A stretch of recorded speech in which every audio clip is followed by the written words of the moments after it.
On the outskirts of a small town in Mississippi, there stood a decaying farmhouse that most people avoided after dark. The house had been empty for over 40 years, its windows shattered, its walls scorched by something no fire department ever explained. Locals whispered that the land was cursed, that a family once practiced Black Jadoo, dark magic brought across the ocean generations ago, and it had consumed them all. Teenagers dared each other to step foot inside, but even the bravest never stayed long enough to reach the basement.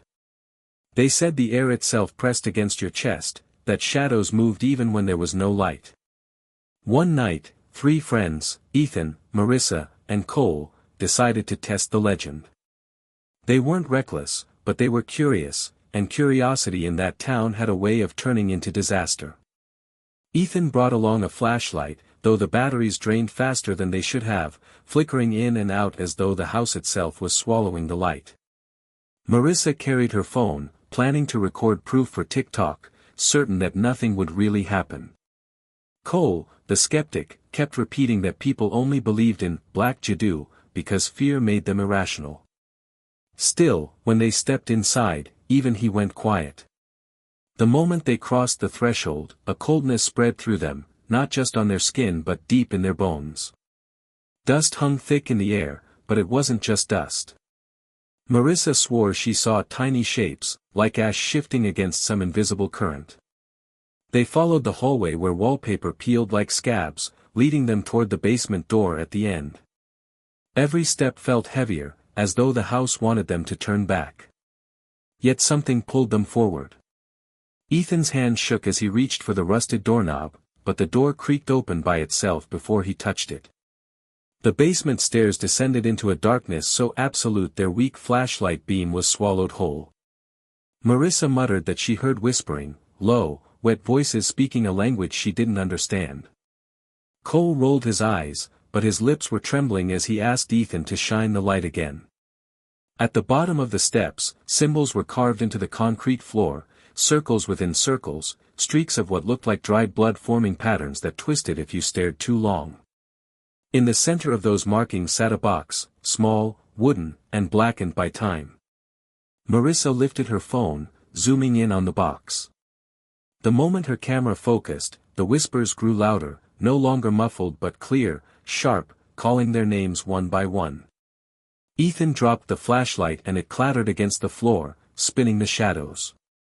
Cole cursed under his breath, but when he bent to pick it up, he froze. His eyes widened as though something unseen had seized him.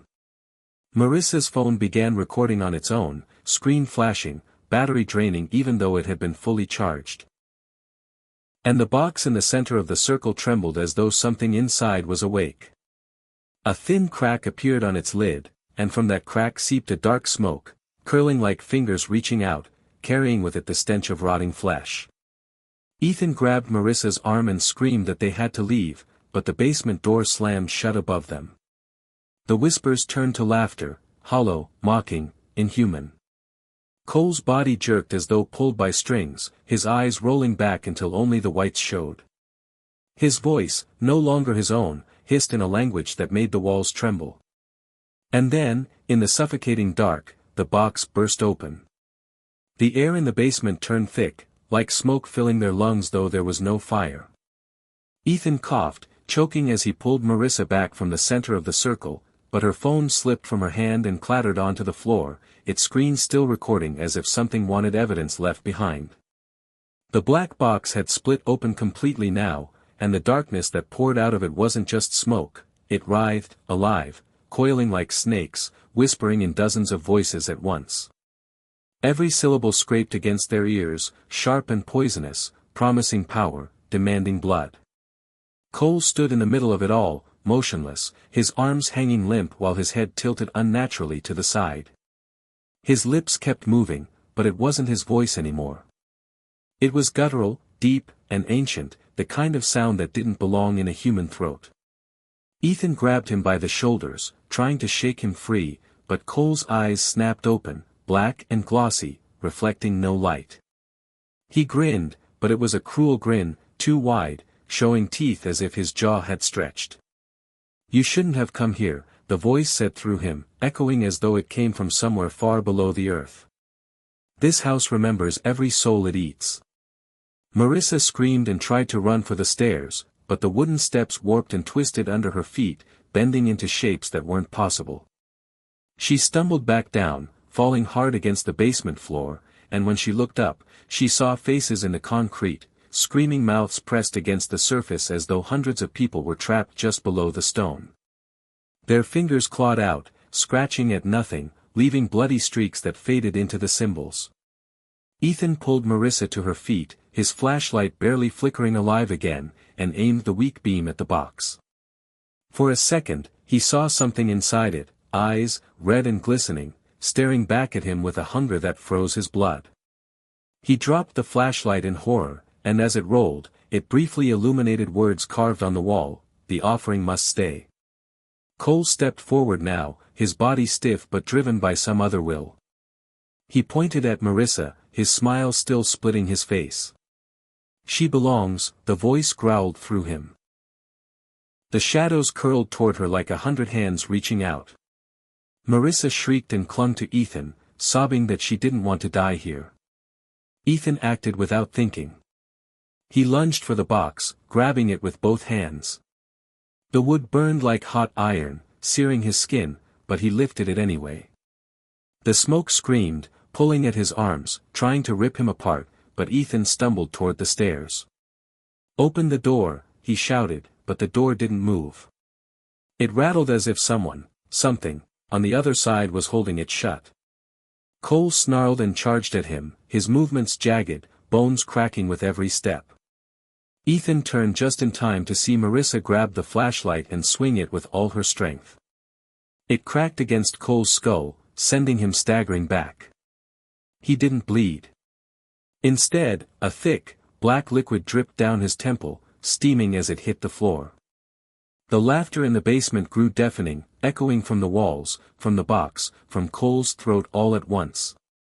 Ethan pounded on the door, the box clutched against his chest, his arms blistering from the heat.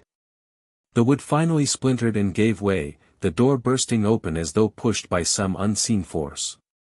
Marissa and Ethan scrambled through, dragging the box with them, but as they did, Cole's hand shot out, grabbing Ethan's ankle. His grip was impossibly strong, his nails cutting deep into flesh. "You can't take it," the voice roared, shaking the whole house. "The curse follows." Ethan kicked free with all his strength, ripping himself from Cole's grip. Together with Marissa, he dragged the black box up into the night. The basement door slammed shut behind them with such force the glass windows shattered outward, sending shards across the yard. They stumbled into the cold air, gasping, clutching the cursed box between them.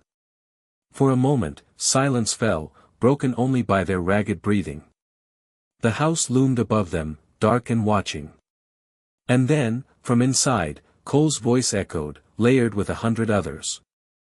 "Run while you can. It already knows your names." The night outside felt no safer than the basement. The wind carried a strange heaviness, like it was whispering along with the voices they had just escaped. Ethan and Marissa staggered across the dead lawn, clutching the black box between them, their hands still blistered from its heat. They didn't dare leave it behind, not after what they'd seen. The air smelled like ash and rotting earth, and every shadow in the overgrown yard seemed to stretch and twitch toward them. Marissa pulled at Ethan's arm. "We need to call someone, police, priest, anyone." Her voice shook, nearly cracking into sobs. But when she dug into her pocket for her phone, the screen was shattered, dead, as if the battery had been ripped from existence. She cursed, trembling. Ethan glanced back at the house. The windows were glowing faintly, like embers under burned wood, though there was no fire. He could still hear Cole's voice echoing in his head, warning them that the curse followed. They decided to run for Ethan's truck, parked down the dirt road. But as they sprinted, the night began to change. The trees lining the path seemed to bend inward, branches clawing like hands reaching for their clothes. The air grew thicker with every step, until it felt like they were running underwater. Marissa stumbled, nearly dropping the box, and Ethan caught her. When he looked up, he froze. The road wasn't stretching forward anymore. It was looping back. The farmhouse stood ahead of them again, though they'd run straight away from it. No, no, no, no, this isn't real, Ethan muttered, shaking his head. But it was real. The ground trembled under their feet, and the earth split open for just a second, revealing a pale hand clawing from below before the dirt sealed itself shut. Marissa screamed, clutching Ethan tighter. "We're not supposed to leave," she whispered, her words trembling with realization. "It won't let us leave." The box shuddered in their arms. A low hum began to rise from it, almost mechanical, vibrating their bones. Ethan wanted to throw it as far as he could, but every instinct screamed that would only make things worse. Something about the symbols they'd seen in the basement burned into his memory. The offering must stay. If the box was the offering, then carrying it out meant they had stolen from the curse itself. Suddenly, a voice broke the silence, clear and sharp. "Put it back." They spun around. Cole was standing on the porch of the farmhouse, though his body didn't move naturally anymore. His arms hung loose, his head tilted in that same broken angle, eyes black and empty. Yet his lips curled into that unnatural smile. He began walking toward them, each step slow but deliberate, like the earth itself carried him forward. "You can't outrun what lives here," he growled, his voice layered with others, ancient and cruel. "You're already marked." Ethan grabbed Marissa's hand. "Keep running." They bolted again, ignoring the way the trees bent, ignoring the strange loops of the road. The truck finally appeared ahead, parked just where Ethan had left it, headlights gleaming under the moonlight. Relief rushed through him. He yanked the door open, shoved Marissa inside, and flung the cursed box onto the passenger seat floor. The engine roared to life, but the moment the headlights hit the road, Ethan's heart dropped. The beam illuminated not the dirt road leading away, but the farmhouse again, closer this time, its door yawning open like a mouth. Cole was standing at the threshold, watching, waiting. Marissa began to sob uncontrollably, rocking in her seat. "We can't get out. Ethan, we're already trapped." The radio inside the truck crackled to life without warning. Static hissed, then words pushed through, whispering the same way the basement had, "Names are written. The box is open. The debt is owed." Ethan slammed his foot on the gas, desperate to drive them anywhere but here. The truck lurched forward, tires spitting dirt. For a brief moment, the road stretched out before them like it should. They sped into the night, the farmhouse fading behind them. But as the speedometer climbed, Marissa's scream cut through the roar of the engine. She pointed at the rearview mirror. Ethan looked, and his blood turned to ice. The farmhouse was still behind them, no matter how far they drove. It followed, floating in the darkness, its windows glowing like eyes, its laughter spilling into the night. And on the floor of the truck, the black box began to pulse, like a beating heart. The truck roared down the dirt road, tires spitting gravel, but no matter how far Ethan drove, the farmhouse followed, suspended in the black night like a predator stalking prey. Its shape twisted and stretched, sometimes appearing a mile away, sometimes right in the rearview mirror as though it had grown legs and was running alongside them. Marissa clutched her head, tears streaming down her face, whispering over and over, "It's inside, it's inside." The box on the floor of the truck thudded against the metal with every bump, but the sound wasn't natural. It was rhythmic, steady, deliberate, like the beating of a heart. Ethan tried not to look at it, but the pulsing glow escaping through its cracks painted the cab in faint red light. It felt like sitting inside the chest of something alive. The radio blared static again, then a voice, but this time it wasn't the demonic whispers. It was Cole's voice, soft and trembling, like he was himself for a moment. "Ethan. Marissa, help me." His tone cracked, desperate. Marissa sobbed, reaching for the dial, but Ethan slapped her hand away. "That's not him. It's trying to trick you." But his own chest ached, because deep down, he couldn't be sure. The wheel fought against him, jerking left and right as if unseen hands tugged it. He gritted his teeth, pressing harder on the gas. The headlights stretched the road ahead, but no matter how far they drove, the same landmarks repeated: the broken fence, the dead oak tree, the rusted tractor in the weeds. They weren't leaving, they were circling. Marissa turned toward him, her face pale as bone. "Ethan, what if we already left? What if this isn't the road anymore?" Her words made his stomach turn. He looked around.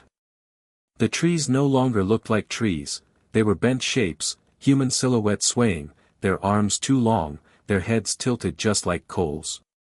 Their mouths opened as the truck passed, whispering his name, calling him forward. The box pulsed harder now. Ethan felt it in his veins, in his skull. Every beat rattled his teeth, syncing with his own heartbeat until he couldn't tell which belonged to him and which belonged to the curse. His vision blurred. For a split second, the steering wheel wasn't in his hands. It was bone, slick and cold, fingers interlocked, guiding him toward the farmhouse again. Marissa screamed, snapping him out of it. "Ethan, your eyes." He blinked hard, slamming the brakes. The truck screeched to a halt, dust clouding around them. In the rearview mirror, he caught a glimpse of himself, and his eyes weren't fully his anymore. For a moment, they were black, reflecting the glow of the box. "No, no, no, no," Ethan whispered, clutching his face, as though he could rub the darkness away. Marissa grabbed his shoulders, shaking him. "Fight it. You have to fight it." The box thudded once more. The lid split wider, smoke coiling upward, brushing against the ceiling of the truck. The smell of decay spread so strong that both of them gagged. And then came the voices, not whispers this time, but screams, hundreds of them, crying for help, crying for release, all pouring from the small wooden prison. Marissa covered her ears, shrieking, but the sound pushed through her hands, drilling into her mind. "Stop it!" Ethan roared, slamming his fist against the dashboard. But the box only laughed. It wasn't a human laugh, it was layered, broken, ancient, the sound of something that had been laughing at suffering for centuries. Marissa's nose began to bleed. She stared at the box, shaking violently. "Ethan. I can hear them. They want me." "No," Ethan said, gripping her arm. "That's what it wants you to think." But deep down, he knew she wasn't wrong. The curse had followed them not because of the box, but because the moment they opened the basement door, it had chosen them. They weren't carrying it, it was carrying them. The headlights flickered, and in the brief darkness, Cole appeared in the middle of the road. His body was broken, bent in ways no human could stand, but his face smiled wide. Ethan slammed the brakes again, the truck skidding to a violent stop inches from him. Cole leaned forward, pressing both hands on the hood, his black eyes glowing red at the edges. His voice carried through the glass, through their bones. "You can't run from what's inside you now." The box split further, and this time something reached out, a hand, long-fingered, skinless, dripping with black ichor. It clawed the floor mat, dragging itself forward. The truck shook violently as if an earthquake erupted beneath it. Marissa screamed, curling against the door, but the hand stretched toward her leg, inches away. Ethan grabbed the box with both hands, ignoring the searing burn as it melted into his palms. He lifted it high, ready to throw it out the window. But Cole's voice thundered, shaking the glass until it cracked. "If you let it go, it will take you both." For a second, Ethan froze. His instincts screamed to get rid of it, but his gut told him Cole, or whatever controlled him, was telling the truth. If the box was released, it wouldn't vanish. It would take them instead. The hand clawed further out, another forming beside it. Marissa cried, "Ethan. Do something." His arms trembled, the weight of the cursed box unbearable. Smoke filled the truck, swallowing the headlights, the road, the night itself. And then, just before the darkness consumed them entirely, Ethan made a choice. Ethan's arms shook violently, the cursed box burning into his flesh as though it wanted to fuse with him. Marissa was screaming, pressed against the passenger door, while the skeletal hand creeping from the box clawed at the floor, dragging itself further into the world. For a moment, Ethan thought about hurling the box into the night and ending it all. But Cole's warped voice echoed in his skull, "If you let it go, it will take you both." He tightened his grip, the wood sinking into his palms, splinters embedding deep. His vision blurred, the smoke filling the cab turning his lungs into fire. But in the middle of that chaos, he remembered the carvings in the basement, the offering must stay. He realized then, if the curse wanted the box returned, if it needed it to stay in the circle, maybe forcing it back could trap it again. "Marissa," he choked out, barely able to breathe. "We have to go back." Her eyes widened in terror. "Back? Are you insane? It'll kill us." "It's the only way," Ethan shouted, jerking the wheel, spinning the truck around.